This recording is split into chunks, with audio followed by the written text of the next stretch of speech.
Pension ಚೆನ್ನಾಗಿದೆ, ನಮ್ಗೆ ಇಬ್ಬರಿಗೆ ಸಾಕು. ಒಂದು ಅಪಾರ್ಟ್ಮೆಂಟ್ ಬಿಟ್ರೆ ಇನ್ಯಾವ ಆಸ್ತಿ ಭೂಲೋಕದಲ್ಲಿ 1 ಇಂಚ್ ಆಗದೆ ಇಲ್ಲ. ಯಾವ ಫಾರ್ಮು ಇಲ್ಲ, ಯಾವ ತೋಟನೂ ಇಲ್ಲ, ಇನ್ನೊಬ್ಳು ಹೆಂಡತಿನೂ ಇಲ್ಲ. ದಾಖಲೆಗಳನ್ನು ತೋರಿಸ್ತೇನೆ ನಾನು ನಿಮ್ಗೆ. ನನಗೆ ಒಂದು ಸಂಸ್ಥೆಯವರು 1 ಕೋಟಿ ರೂಪಾಯಿ ಕೊಟ್ಟರು. ಅದನ್ನ ಭಾರತದ ಯೋಧರಿಗೆ ಕೊಟ್ಟಿದ್ದೇನೆ. 1 ರೂಪಾಯಿ ಇಟ್ಕೊಂಡಿಲ್ಲ.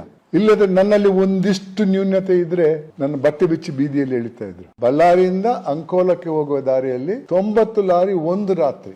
ಇದು ದಿನನಿತ್ಯ ಆಗ್ತಾ ಇದ್ದದ್ದು. ನಾನು ಒಂದು ದಿವಸದ ವಿಚಾರ ಹೇಳ್ತೇನೆ ನಿಮ್ಗೆ. ಆ ವರದಿಯಲ್ಲಿ 3 ಜನ ಮುಖ್ಯಮಂತ್ರಿಗಳೇ, ಧರಮ್ ಸಿಂಗ್ ಕಾಂಗ್ರೆಸ್ ಇಂದ, ಕುಮಾರಸ್ವಾಮಿ ಅವರು JDS ಇಂದ, ಯಡಿಯೂರಪ್ಪನವರು ಬಿಜೆಪಿಯಿಂದ.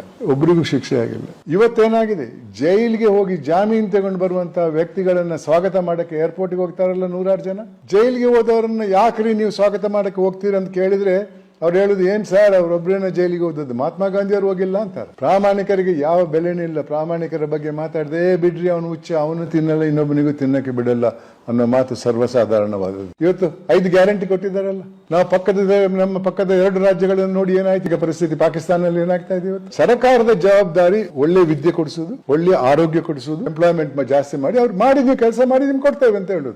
ಇದೇನ್ ಮಾಡಿದ ಮನೆಯಲ್ಲೇ ಕೂತಿದ್ರೆ ಅದಕ್ಕೆ ಕೊಡುದಂತೆ. ನಾನು ಇತ್ತೀಚೆಗೆ ಒಂದು ಮಾತು ಹೇಳಿದೆ, ಹೆಂಗಸರಿಗೆ ಫ್ರೀ ಅಂತ ಬಸ್ಸಲ್ಲಿ ಹೇಳಿದ್ರಲ್ಲ, ನೀವು ಹೋಗ್ತಾ ಇದ್ದಾರೆ 2 ದಿವಸ 3 ದಿವಸ 4 ದಿವಸ ಅಂತ.